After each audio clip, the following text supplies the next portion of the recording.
ఈ సమ్మెకి మద్దతు ఎట్లా ఉంది అంటే ఇవాళ ప్రజల నుంచి ఉంది, కార్మికుల నుంచి ఉంది, జాతీయ సంఘాల నుంచి ఉంది, తర్వాత ప్రతిపక్ష పార్టీల నుంచి ఉంది. మీకు కూడా తెలుసు కదా, అసెంబ్లీలో ఎంతో మంది మాట్లాడిండ్రు, మీరు వాళ్ళ నోరులు అక్కడైతే ముగించగలిగినరు, బయట ముగించలేరు. ఇలా ప్రజలకు అన్యాయం జరుగుతుంది, ఆర్టీసీలకు అన్యాయం జరగదు, ప్రజలకు అన్యాయం జరుగుతుంది, ప్రజా రవాణా ఇబ్బంది అవుతుంది.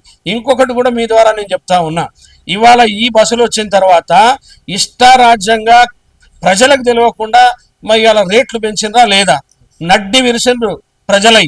ఇలా ఇష్టారాజ్యంగా రౌండ్ ఫిగర్ అని చెప్పి, సెస్ అని చెప్పి, ఇంకా లేకపోతే ఇంకేదో అని చెప్పి రకరకాల పేర్లతోటి ఇప్పటికే పెంచిండ్రు.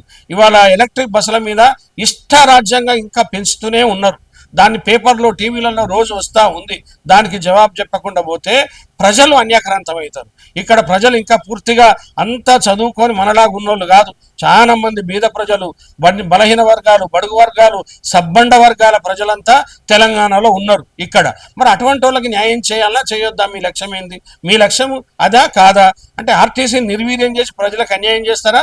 ఆర్టీసీని పెంచి పోషించి మీ ఎజెండాలో మీరు ఏదైతే మేనిఫెస్టోలో పెట్టిండ్రో, ఏదైతే వాగ్దానం చేసిండ్రో దాని మీద మీ స్టాండర్డ్ ఏందో చెప్పకుండా ఇవన్నీ అడగొద్దు. కాబట్టి మేము కూడా రిక్వెస్ట్ చేస్తా ఉన్నాం, సమ్మెకి అన్ని సబ్బండ వర్గాల మద్దతు ఉంది, అన్ని ప్రజలది ఉంటుంది, మేధావులది ఉంటుంది, సంఘాలది ఉంటుంది.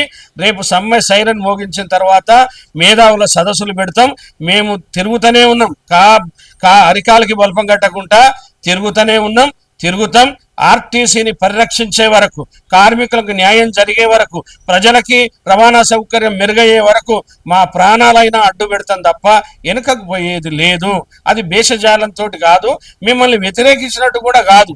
పెద్ద మనసుతోటి మీరు బాగా ఆలోచించుకొని ప్రభుత్వం ఇచ్చిన మాట మీద ఉంటే మేము సిద్ధం. మీరు చర్చలకు పిలిస్తే మేము రెడీ. పోనీ ఒక్కసారి కాదు, మీ స్టాండ్ ఏందో మాతో మాట్లాడండి, మా అభిప్రాయాన్ని మీరు పంచుకోండి. తర్వాత ఇరు వర్గాలు మాట్లాడుకున్న తర్వాత అంగీకారం అనేది ఎక్కడో ఒక చోట జరుగుతుంది. ముందు కూర్చోడాలి కదా. ఇవాళ ప్రపంచ యుద్ధాలు జరిగిన తర్వాత మళ్ళీ కూర్చొనే మాట్లాడుకుంటా ఉన్నారు, అప్పుడే పరిష్కారం అవుతా ఉంది, అగ్రిమెంట్లు అవుతాయి. మరి ఇది కూడా అదే సాంప్రదాయంలో ఉందా లేదా? ఆ విధంగా చేయాలని నేను మీ ద్వారా గౌరవ ముఖ్యమంత్రి కోరుతా ఉన్నా. సమ్మెకి ఇంకోటి కూడా చెప్తున్నాం, ఇవాళ కార్మికులకు కూడా చెప్తున్నాం, ఎన్ని అవంతరాలు వచ్చినా, ఎన్ని ఇబ్బందులు పెట్టినా, ఎవరన్నా కొంతమందిని కొంటెనగాళ్ళని వీళ్ళు దగ్గర పెట్టుకొని తప్పు చేసినా, లేదా నిన్న డిఏ ఇచ్చినాం కదా అని చెప్పే విధానం లాంటివి చెప్పిన కార్మికులు మొక్కబోని ధైర్యంతో రండి. లేకపోతే ఇలా 2027 డిసెంబర్ వరకు హైదరాబాదుని ఖాళీ చేస్తారు కార్మికుల్ని. ఈ వీడియోపై మీ అభిప్రాయాన్ని కమెంట్ బాక్స్లో తప్పకుండా తెలియచేయండి. అలాగే ఈ వీడియోని లైక్ చేయండి. మీరు చేసే ఒక్క లైక్ మరిన్ని వీడియోలు చేయడానికి మాకెంతో ప్రోత్సాహాన్నిస్తుంది. సామాన్యుడి కోసం మేమందించే సమాచారం కోసం సమయం టీవీ ఛానల్ని ఇప్పుడే సబ్స్క్రైబ్ చేసుకోండి.